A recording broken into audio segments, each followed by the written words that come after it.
I am chaos upon the verse. Interplanetary energies, been a cosmic refugee to get deep. Metamorphosize and funk. Cause my level of my bass and my treble is strictly tied in. Pure chaos, adding to the jam, not the jiff. So come along, we bread, spit it on thick. Now some say demented, some say it's sick. Say fighting for the justice is old politics. But heal through my beak. I reach through the streets and the mountain valley peaks for more than merely techniques. So rhythm to phrase. Cosmic rays keep me open. Never catch me choking. We're here with Delusional Entry, and we're going to do a little special rendition right here. The staff at Taharqa Production is pleased to have one of the good associates when it comes to one of the knowledge gangsters. He's real crafted on his esoteric wisdom and also his philosophy. Also, you can call him maybe a street philosopher, but it's Big Mike, also known as Son of Chaos here in Delusional Entry, a little conglomerate affiliation right here. Trying to talk to not just the scholars, but also to the brothers as well. Big Mike. What's going down? Man, someone's worried about me. Well, all the studying that I've done, and all, of course, I know sometimes you fall short of the glory, and sometimes, you know, you don't want to be perfect as you would like to be perfect, but there's only one that's perfect, and that's the Most High God. And you've been on the front line, as I will say, as being a knowledge gangster, of just trying to enlighten people. Maybe not with the books or scholar achievement, which you do, which you're real inept at, or you're real good at it. But also you try to inform the common man about certain strange things across, not just in the city of Dayton, but also across the world. And you like in the Orwellian kind of background. And of course, we realize that we're not too far off that Orwellian concept. Right. But one of the things that get me kind of upset is, for instance, you have individuals like myself and you and many others, as Brother Sion has talked about in the other segment, of how you have people who are hypocrites. And these hypocrites are individuals who think they're better than anyone else, but yet they're human or human just like you. And what happens sometimes is when you're in a particular setting and you just going on your way trying to be a foot soldier to help and inform people in the rise of consciousness of not just black people, but people overall, you have some people that will revile and have reproach comments about you and question your, question your allegiance of being conscious. And I know there was an incident that happened not too long ago when you were filming the Klan rally in Kettering right around the vernal equinox, not too long ago. And, you know, you showed footage of the Klan rally, which seemed like there wasn't not that too much support for it. But also there was an anti-Klan rally when you had some white students or some white kids came out to rebel against this Klan rally. And you had Brother Sion, who was representing, then you had interviewed this one other Christian minister. But something strange happened to you when you were interviewing. It was two black gentlemen, one of them, both of them knew Sion, and one of them was conversing with Sion and a Christian minister. But one of them said something quite funny, and in this time and setting, it's kind of amazing how when people who have low self-esteem will show their ignorance. Could you please explain to the people what happened in that particular instance when you had a camera? First of all, let me say that this is not the first time this has happened to me. When I go ahead and I do this program, you know, I drop a little something for everybody. Right. You know, and I go ahead and I drop a little symbolism, and people watching it, they'll go ahead and speculate on what I am or what I'm about, right? So this is probably about the third time a person's come up to me and tried to inquire about what I'm about. And ironically, the thing was, I told myself, I hope one day I can get one of these chumps on camera so I can basically show people how silly this is, right? So this is the whole scenario. We had a Klan rally. We're listening to the Klan spill they lingo. Negro this, Negro that, stupid, division, not intelligent, savage. You know the whole rhetoric, right? So we there. I'm not even studying them. You know, it's really hilarious. Then at the end of the Klan rally, we're about to leave, a brother comes up, an African American. He sees the ring. I know Sion went ahead and expounded on it, but I'm going to go ahead and give it the way it really happened because, you know, it was happening to me. So I'm taping the riot going on. This brother sees the ring, you know, the ring, the 6 point, you know what I'm saying? A lot of brothers always trying to inquire what that's about, right? Right. So I got the 6 point on. The brother's like, what's that, brother? I'm like, 6 point star, Star of David, Seal of Solomon. getting mundane with it. And what does that represent? He asked me what it represents. Usually I'm not into the knick-knack paddywhacks about expounding on things because... But one thing, he did not know you. Right, yeah, he didn't know me. Adam or Adama Adudama, he doesn't know because this is something I would say, you're more proficient in esoteric wisdom and metaphysicalness when it comes towards the signs and symbols of not just of commonplace, but going back to the antiquarian or the ancient time. And this person, for some reason, did not know you. He don't know me. So the funny thing was, right, I can see where it's going already because anybody that sees this symbol, two things are really going through my mind. Either they're thinking I'm gangbanging, part of the folk nation, right, black gangster disciple, or they're thinking I'm Jewish, right, or when a brother comes up to me in that fashion, I'm usually knowing that he's affiliated, okay? So I'm going ahead, I'm filming. He asked me, am I a brother? I'm not really paying attention to him that much because I'm still trying to film. He asked me, am I a brother, like 3 times. We had a Klan rally. He keeps asking me, am I a brother? Then finally, I'm paying attention to him, and I'm like, oh, a brother. And so right then and there, he's like, oh, wait a minute, no. Yeah, he's like, oh, no, you're not a brother. Because if you was a brother, you would have responded in kind. So it presumed that this guy was a Prince Hall Mason. Right, I made that assumption. This is not Prince Hall. This is not bashing Prince Hall Mason. I know a lot of good Prince Hall brothers out there who do work in the community. Right. But there are some who fall in the description of a hypocrite. Same thing as if you have a good Christian brother and sister, become a hypocrite. A good Hebrew Israelite brother, sister, hypocrite. A good Muslim brother and a hypocrite who's a Muslim. Right. And I guess this individual falls in the description of that. Now, I don't know the person, to be honest. Some people know him, say he's a good brother, but at this time, he didn't show how good he was around this particular time. I mean, it doesn't take a college degree to understand that in this setting, in this area where you have the Klan, right, it's important to show some kind of unity because they were just talking about the divisiveness in the community, and then he comes up with this whole division deal, right? Now, usually I really wouldn't have studied that situation, but due to the fact that we was in that situation at a Klan rally, and it kind of struck me as ironic that the Klan was just touching on how, should I say, unintelligent we are and how we let things divide and conquer us. Then he comes with, "You not a brother," and the way he said it was very condescending. And I'm thinking to myself, number one, his brother don't know me from Adam, due to the fact that I didn't respond in kind. And number one, I'm not into false advocating, you know what I'm saying? I'm not going to go ahead and mislead the brother because I do know how to respond and reciprocate when they go ahead with that, what you would call the script, right? But I'm not going to false advocate because then next thing they want to know is what lodge you're from and who you know and where you been. I'm not even going through that, right? So I was just thinking to myself, this brother, he's probably been in the Masonic Lodge probably about 2 or 3 years. Probably paid for his degrees. He's probably, memorized the rituals verbatim, right? But my thing is, does he actually know and understand what he's into? Does he actually, because my thing is, if he actually knew and understood what he was into, he would have never came to me like that in the first place. Because I know a lot of Prince Hall Masons, right? I mean, thorough brothers, right? Yes, sir. And even though I was not in the lodge and they knew I was not in the lodge, they always encouraged me to seek knowledge. They didn't downgrade me or berate me for wanting to know things. They just tell me, brother, keep seeking. And they never came up to me and was like, you are not what I am. You are not a brother. It was always, you seeking, you a brother. And whenever you need help on certain things, come to me. I help you out the best of my ability without giving up the grapes, so to speak, because they do take an oath not to reveal certain things. And that's respected. You know what I'm saying? So I'm looking at this brother like, you are the problem. You are the very cause of the situation that black people are in right now. And I was just... Black mental genocide. I was just scratching my head like, I mean, in this situation, it should be very obvious what he needs to be doing. He should be coming to me, solidarity, unity. He should put all that, I'm this and you that aside. It shouldn't have even came to that, man. But I just found that very ironic at a Klan rally. And it's not from. I'm glad you said that. You actually caught this in tape because you have many brothers and sisters who go to their life, educate themselves, work a little 9-to-5 job or maybe a second shift job, planning what company you work for. Some have children.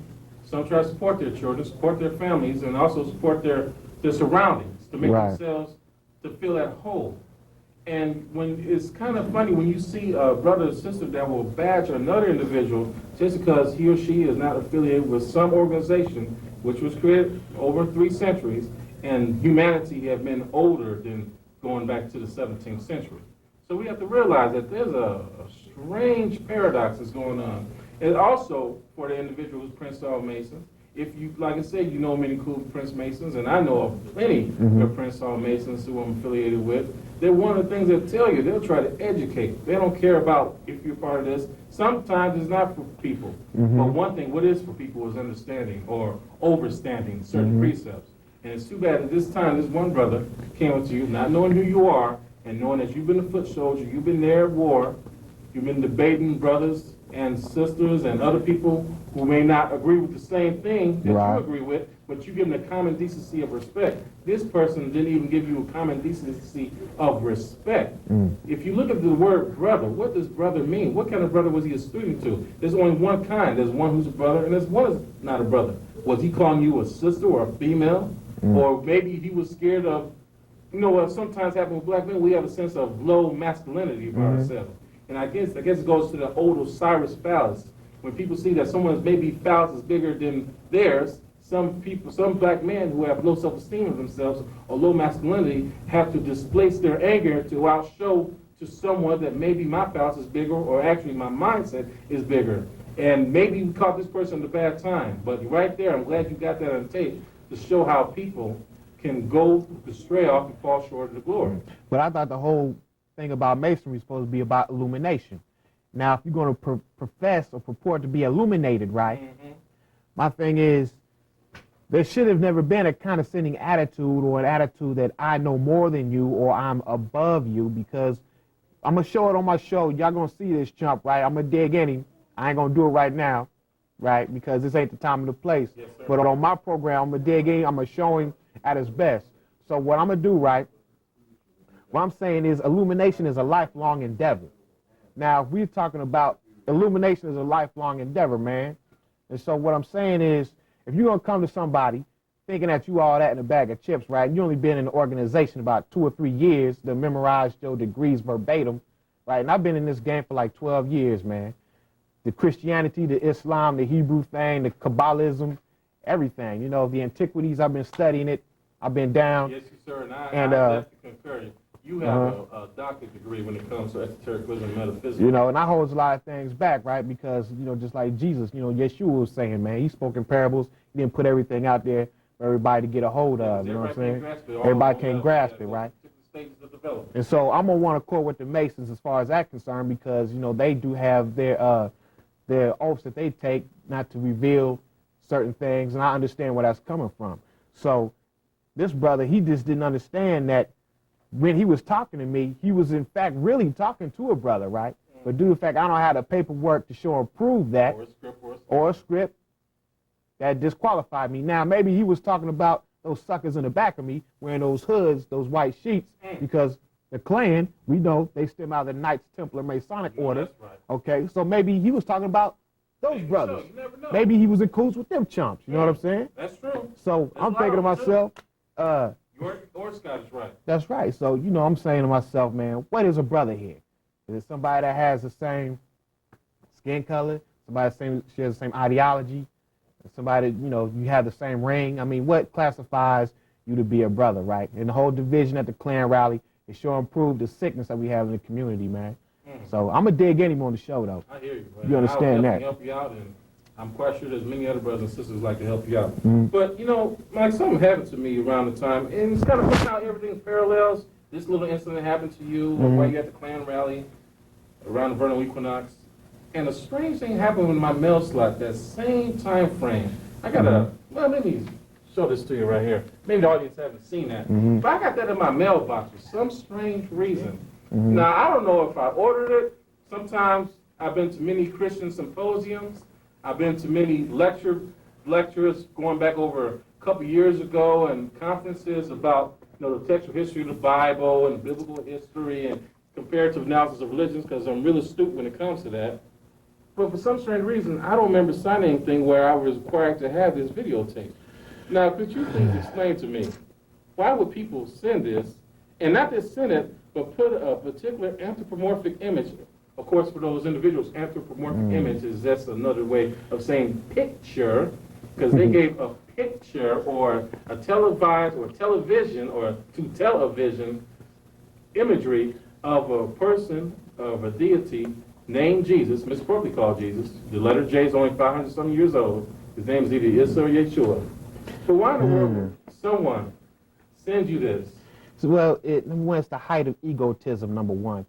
The whole premise of my show, Son of Chaos, really is to combat religious bigotry. Right. And one of the things that we cover on the show is, if I'm cool where I'm at, if I worship licorice sticks or pebbles, then let me worship my licorice sticks and my pebbles. If you think I'm going to hell for doing that, that's between me and the Most High. You don't have no say-so in how I worship and how I do the worship. Sir, I completely concur. Okay. That's one thing about we can connect, because that's one of the main things. We have different philosophies, but I tell you what, we're more brothers of the same kind, because there's no man or woman can tell you your spirituality. That's true indeed. So, I mean, this is the height of egotism, of religious egotism and bigotry. When one sends this out in their mailbox, basically what they're saying is, everybody who is not down with this image, who's not down with this ideology, this philosophy, this religion, you're wrong. And you better assimilate and conform to this, because if you don't, okay, we know the whole hellfire business, right? But I just find, number one, I want to talk about anthropomorphism, because you use that a lot on the show, and I don't think a lot of people probably understand what that means. Go ahead, it means basically ascribe human attributes to something. All right. Now, there's been many philosophies and there's been many ideologies on this planet, as far as God is concerned, that they didn't apply human-like qualities to deity. Okay. My thing is, when you're dealing with Europeans and when you're dealing with a Western philosophy, they take God out of nature. They make God separate from nature. Therefore, it's lawful for them to go ahead and do heinous deeds to other people, to animals, to plants, to the environment, because they've separated God from their environment. Okay, and that's, the Africans, when we have an Afrocentric ideology, we kept God in nature, and therefore we maintained the habitat and we didn't destroy the planet. Now we have an anthropomorphic deity, a deity who's separate from his creation, right? And then he looks like this to top that off. And my man Sion, really, I don't need to expound too much on this, because my man Sion hit it the most. But the thing I really want to hit on is when he said black people in America and some of the indigenous peoples in Africa, right? Or some of the nations in Africa, we're the only people that have a deity that does not look like us. We're the only people who do not have a deity that looks like us. Now, when a Big Mike or Emil Emery or Sion comes to you and says, this is Balderdash, you know how they do it, how the media does it. They flip the script and be like, why are you so angry? Why are you so hostile? Why are you so racist? What is wrong with you? Why are you rocking the boat? But when you have a deity that looks like this, plastered all over the place in the churches or whatever, right, on TV, no one raises an eyebrow, no one says anything, it's all good. But when you show him looking other than this, or when you talk of him being other than this, then all of a sudden there's a problem. Now, I did a test one time. Yeah, this way back, especially when I was in the Dean of Islam, right, real hard, right. I got a black Jesus with an afro, with a part down the middle, there right? You go. And I took the black Jesus to the church. Now, in this church, they had the white Jesus all over the place. Freckled and stained. All over the place. Those little fans. Just holier than he want to be. You know what I'm saying? Golden, blonde hair, clowning. So I take the black Jesus in. I'm sitting down there. I got him sitting, the preacher preaching. He can't even do a sermon because he's wigged out. He's looking at the black Jesus with the fro. And then at the end of the sermon, people come up to me, what's that? I'm like, this is Jesus. Preacher asked me, what's that? This is Jesus. It's like, why did you bring that in here? What's that for? I'm like, why are you questioning my Jesus? I'm here. Why are you messing with me? You know what I'm saying? So right there, like mental genocide. Only thing that showed me, right, is it's okay to show Jesus looking like Michelangelo's what, uncle? Mm-hmm. But you can't show him looking like Ned the Wino. There you go. You know what I'm saying? Black. Bro, with, that's my partner called it. My partner called him Ned the Wino. Because he did look like that. Woodrow. Yeah, Woodrow, right? So that just let me know how sick the whole prevailing attitude was as far as black folks. Culture. Yeah. Man. And this, of course, goes into our own community. When I say our community, I do right now mean black people. Black people are the worst, or are actually the best white supremacists that can ever be fostered on humankind right now. And it's a sad tragedy when something like that, because I asked a question to our Sion, I said, what you trying to do? Take my Jesus away? It doesn't matter. He came for all of us. He came for all humans or people, no matter what race, color, creed, or whatever you look like. Now, that may sound good, but in reality, if that's the case, that means there should be no anthropomorphic image of any deity. And there's this great scholar, or esteemed scholar, peace be upon him, John G. Jackson, who wrote the book Christianity Before Christ and Man, God, and Civilization, realized that God have always been perceived in each culture as the all-in-all, as nature. And any image that's parlayed to it is going against nature, as you said earlier. So why in the world do I have to be saved by praying up to, not being funny to all my white friends, I have some, not making no pun attempt, but why in the world does it have to be a particular anthropomorphic image or pictorial of something which is new, and when he was first depicted around the 2nd or 3rd century after the Common Era, that he had melanin in his skin, or he was a man of color? Could you please expound to the people? Man, it's crazy. They question an image of God being black. They do not question this image. That's really what it comes down to. That's really, the crux of the problem, cut and dry. Yes, sir. We can go back to the slavery deal. We can go back to the psychological, terrorization that we went through. But the why bottom would a person who say if they believe in Jesus, they did all the sacraments, got baptized 500 times in their lifetime, ate a cookie wherever Christianity you belong to, they go to church, they pay their tithes, they go to Sunday Bible school, they do every work, they help the picnic, they sell chicken wings out of the basement of these churches, and they think they can go to heaven for observing a particular deity. And if you don't observe their particular deity, well, you're going to hell, fire, and damnation. Now, we realize that's a complete false, because a lot of people in the world who are good, righteous people who have never heard of Jesus. And yet, are they still considered to be a sinner? Yeah, according to their doctrine, that reminds me of a story. Yeah, but that reminds me of a story. I read a story about a missionary going to Alaska, right? And he was supposed to go and mission or witness to the heathen Eskimos.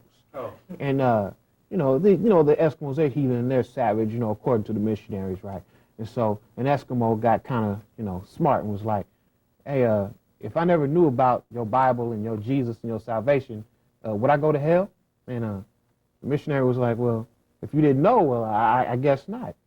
And so the Eskimo was like, well, damn, what you tell me then for? You know what I'm saying? I had a free ticket. Why you messing with me, right? So, it's self-hate.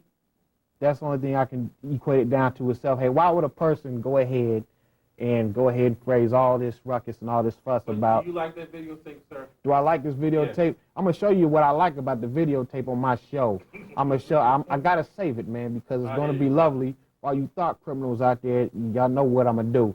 You got to get a picture about what I'm going to do with this video, man. Well, sir. But hold on before I go, right? Sir. I got to tell y'all, because there's one of these things about the whole image deal about deity and Christ and God, right? Because some people have asked me, how come I've never got on Islam or harped on Islam as much as I have on Christianity. Now, number one, Islam was the main thing that got me conscious, okay? From the Quranic standpoint, it says, seek knowledge from the cradle to the grave, from here to China. And through Islam, I became an enlightened person. I became knowledgeable, okay? And also through Islam, it got rid of that white God complex that I had in Christianity, because like Sion said, there's no shirk, there's no association, no binding with no partners with Allah, so there's no images in Islam. You understand what I'm saying? Yes, so there is no white God, and theoretically there is no black God. You know, so you don't have that stigma.